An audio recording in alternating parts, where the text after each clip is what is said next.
కాబట్టి నా యొక్క శాంతి నా యొక్క భద్రత చాలా ప్రమాదం ఉంది. అసలు నీకు భద్రత ఎవరి గురించి ప్రమాదం ఉంది? నీ కుటుంబ సభ్యుల నుంచా, లేదా నీ యొక్క పార్టీ సభ్యుల నుంచా, రాష్ట్ర ప్రజల నుంచా, లేదా రాష్ట్ర ప్రభుత్వ పెద్దల నుంచా? ఎవరి దగ్గర నుంచి స్పెసిఫిక్ నువ్వు చెప్పట్లా.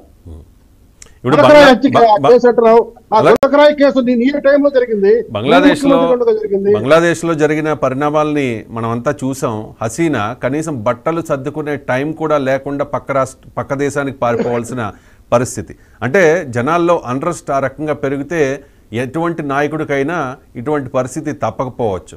అంటే బహుశా ప్రజల నుంచి ఆయన ఏమైనా థ్రెట్ ఎక్స్పెక్ట్ చేస్తున్నారు అనుకోవాలా? ఎందుకంటే ఆయన పాలన చూసి ఫలితం ఇచ్చేశారు, 11కే పరిమితం చేశారు. కాబట్టి జనాల్లో తిరిగితే జనాల నుంచి ఏదైనా ఇంకా ఏంటది రియాక్షన్ కనిపిస్తుంది అనుకుని చెప్పి ఆయన ఎక్కువ సెక్యూరిటీ అడుగుతున్నారు అనుకోవాలా?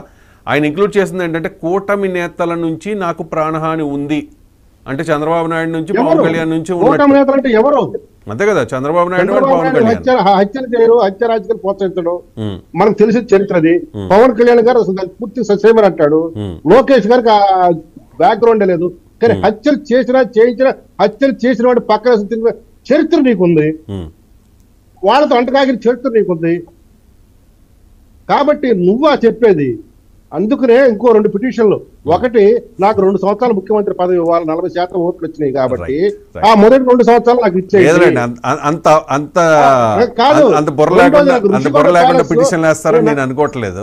ఇప్పుడు చేసిన 2 కూడా బుర్ర లేకుండా వేసినాయి కదండి. 3, 6, 2, 24 భద్రత అంటే అప్పుడు సీఎం గా ఉన్నాడు. అంటే సీఎం గా ఉన్నది అంటే చంద్రబాబు నాయుడు భద్రత నాకు ఇమ్మంటున్నాడు. నువ్వెవడు ఇప్పుడు ఆఫ్టర్ ఒక ఎమ్మెల్యేవి, మాజీ సీఎం అయితే కిరణ్ కుమార్ రెడ్డి కూడా వాళ్ళగా ఒక బెటాలియన్, ఆయనకో బెటాలియన్, ఈయనకో బెటాలియన్ ఇచ్చుకుంటూ పోతే పోలీసు అందరూ వాడికే సరిపోతారు. మరి ప్రజలకు ఎవరిస్తారు రక్షణ?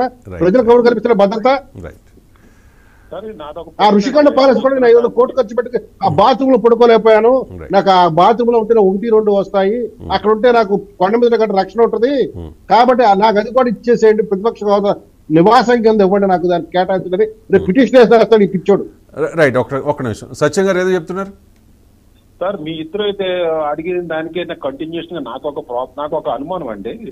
జగన్మోహన్ రెడ్డి గారికి భద్రత ఎవరి నుంచి ఉంది అనేదే నాకు ప్రధానమైన అనుమానం సార్. అదే థ్రెట్, భద్రతకు సంబంధించిన థ్రెట్ ఎక్కడి నుంచి ఉంది? ఆయన ఇంట్లోంచే బయటకు రావట్లేదు. 4 రోజులేమో బెంగళూరు ప్యాలెస్ లో ఉంటానంటున్నారు, 3 రోజులు తాడేపల్లి ప్యాలెస్ లో ఉంటానండి. వ్యక్తికి వారానికి 7 రోజులు ఇంట్లో ఉండే వారికి భద్రత ఎక్కడి నుంచి ఉంది? ఇంట్లో వాళ్ళ నుంచా లేదా అంతర్గత పని వాళ్ళ నుంచా?